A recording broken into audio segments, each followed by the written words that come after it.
Guys हमारा topic है Organisation of Islamic corporation के बारे में। इस टॉपिक को हम लोग समझेंगे डिटेल में।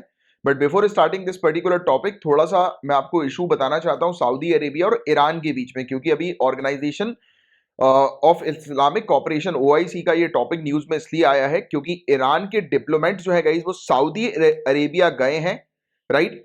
सऊदी अरेबिया वहां पर अपनी पोस्ट लेने के लिए, यानी कि इस्लामिक फोरम पर अपने पद को संभालने के लिए ईरान के डिप्लोमेट सऊदी अरेबिया गए हैं।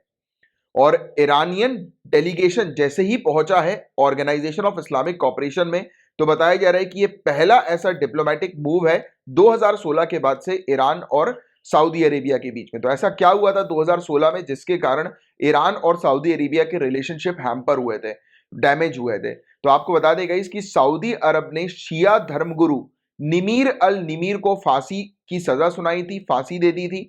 और इसी के बाद ईरान के अंदर प्रदर्शनकारियों ने जितने भी सऊदी मिशंस जो थे, सऊदी डिप्लोमेटिक मिशन मतलब कि सऊदी अरेबिया के कंसुलेट, उनकी एम्बेसीज, सब पर अटैक कर दिया था। और इस अटैक के बाद सऊदी अरेबिया ने ईरान के साथ अपने सभी संबंध को तोड़ दिया था। बट फिर भी बताया यह भी गया था कि ये जो घटना जो घटी थी ईरान के अंदर, तो इस चीज की निंदा भी की गई थी इस्लामिक सहयोग संगठन में, ऑर्गेनाइजेशन ऑफ इस्लामिक कॉपरेशन में, राइट। तो ये एक बेसिक सी चीज आपको ध्यान में रखनी है गाइस। वैसे तो निम्र अल निम्र के बारे में आपसे डिटेल में नहीं पूछा जाएगा, बट फिर भी मैं चाहता हूं कि एक छोटी सी केस स्टडी हम लोग निम्र अल निम्र के बारे में भी देख लें। तो विकिपीडिया पर आसानी से इसकी डिटेल्स आपको मिल जाएगी, क्योंकि उसी के थ्रू मैं आपको ये पूरी चीजें बता रहा हूं। अल निम्र निम्र अल निम्र के बारे में अयतुल्ला शेख निम्र अल निम्र, जिन्हें कॉमनली शेख निम्र के नाम से भी जाना जाता है, राइट। सो 2016 में सऊदी अरेबिया ने इनको जो है वो, वैसे तो इनको मौत की सजा 2014 में सुना दी थी, बट 2016 में इनको जो है वो मौत दे दी, मतलब एग्जीक्यूट कर दिया, इनको मार दिया सऊदी अरेबिया ने।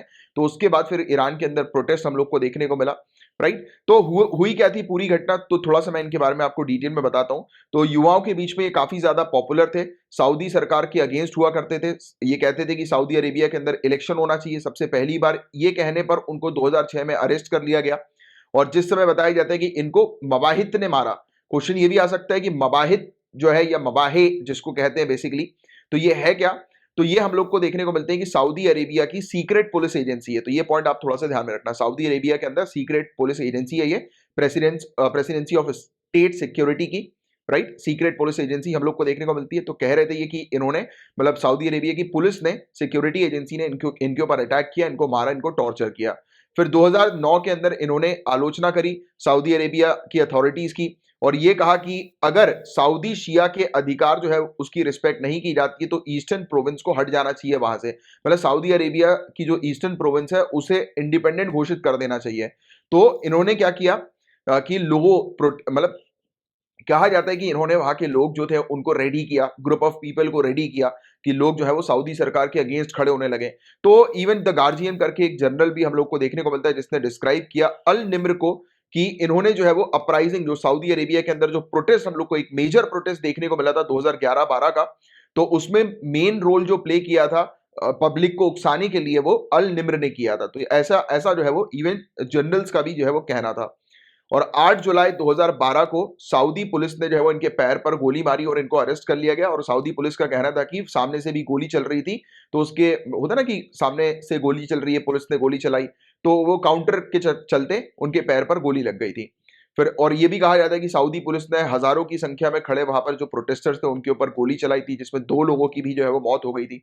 इन सब चीजों को देखते हुए अल निम्र जो है वो हंगर स्ट्राइक पर चले गए, अनशन पर चले गए, राइट। इन्होंने आरोप लगाया कि इनको टॉर्चर किया जा रहा है उस चीज के चलते। फिर हुआ ये कि इनकी फैमिली से इनको नहीं मिलने दिया जा रहा था, बहुत इस प्रकार के इश्यूज है वो चल रहे थे। फिर 15 अक्टूबर 2014 को अल निम्र को मौत की सजा सुना दी स्पेशलाइज्ड क्रिमिनल कोर्ट ने। क्यों सजा सुनाई? क्योंकि सऊदी अरेबिया के अंदर ये सऊदी अरेबिया की फॉरेन पॉलिसीज में हस्तक्षेप कर रहे थे और फॉरेन कंट्रीज के साथ इनके सऊदी अरेबिया के रिलेशनशिप खराब करने के लिए एक एजेंडा जो है वो ये तैयार कर रहे थे। तो और इवन रूलर्स की बात नहीं मान रहे थे, सिक्योरिटी फोर्सेस के अगेंस्ट इन्होंने वेपन्स उठा लिए थे। तो ऐसे तमाम आरोप इनके ऊपर लगाए गए थे।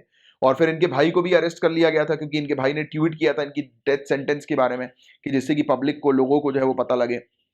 फिर उसके बाद हुआ ये कि 2 जनवरी 2016 के दिन 46 लोगों के साथ इनको भी जो है वो मार डाला सऊदी अरेबिया की सिक्योरिटी फोर्सेस ने, राइट। मौत की सजा सुनाने के बाद इनको फाइनली एग्जीक्यूट कर दिया।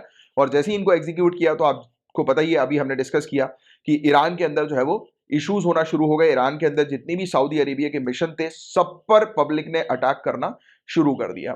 So this was the thing guys, जिसके बारे में आपको थोड़ा सा आइडिया होना चाहिए, बस बेसिक्स था। तो आपके बेसिक्स ये अंडरस्टैंडिंग डेवलप करने के लिए ये चीज मैंने आपको बताई है। बट मेन जो हमारा जो टॉपिक है वो कौन सा है? ऑर्गेनाइजेशन ऑफ इस्लामिक कॉपरेशन का। Guys a very important topic, Organisation of Islamic Cooperation, Islamic सहयोग संगठन, बहुत इंपॉर्टेंट टॉपिक है, बहुत ध्यान से जो है वो सुनिएगा। ऑर्गेनाइजेशन ऑफ इस्लामिक कॉपरेशन एक इंटरनेशनल ऑर्गेनाइजेशन है जिसका गठन 1969 में हुआ था। इसके टोटल 57 मेंबर्स हैं और यूनाइटेड नेशंस के बाद दूसरी सबसे ज्यादा मेंबर्स वाली बॉडी ओआईसी है, 57 मेंबर के साथ।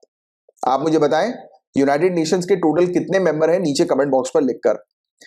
और ये जो ओआईसी है, ये ऑर्गेनाइजेशन है, इसका कहना यह है कि it is the collective voice of Muslim world. ये एक मुस्लिम विश्व की सामूहिक आवाज है, ये खुद कहती है। एंड ये कार्य करती है to safeguard and protect the interest of Muslim world in the spirit of promoting international peace and harmony. इसका उद्देश्य है अंतरराष्ट्रीय शांति और सद्भाव को बढ़ावा देना और साथ ही दुनिया के मुस्लिम समुदाय के हितों की रक्षा करना और संरक्षण हेतु कार्य करना। तो ये जो है वो इसके ऑब्जेक्टिव, इसके उद्देश्य में आता है। ओआईसी परमानेंट डेलीगेशंस है यूनाइटेड नेशन और यूरोपियन यूनियन की, मतलब कि संयुक्त राष्ट्र संघ और यूरोपीय संघ में ओआईसी की स्थायी प्रतिनिधि मंडल है, राइट। मतलब कि कुल मिलाकर कि यूनाइटेड नेशन की अगर मीटिंग चल रही है या यूरोपियन यूनियन की मीटिंग हो रही है तो ओआईसी एज ऑर्गेनाइजेशन के तौर पर रिप्रेजेंट भी करती है, राइट। एंड इसका परमानेंट सेक्रेटेरिएट हम लोग को सऊदी अरेबिया जेड्डा में देखने को मिलता है। एंड इंडिया के लिए इसका क्या सिग्निफिकेंस है, तो अभी ओआईसी और इंडिया के बीच ऊर्जा यानी कि एनर्जी से रिलेटेड और इकोनॉमिक्स आर्थिक से रिलेटेड डेवलपमेंट जो है वो लगातार बढ़ रहे हैं। तो इसलिए इंडिया के लिए ओआईसी जो है वो काफी मतलब इंपॉर्टेंट हम लोग को देखने को मिल रही है आज की डेट में, एट प्रेजेंट की अगर हम बात करें सिनेरियो की।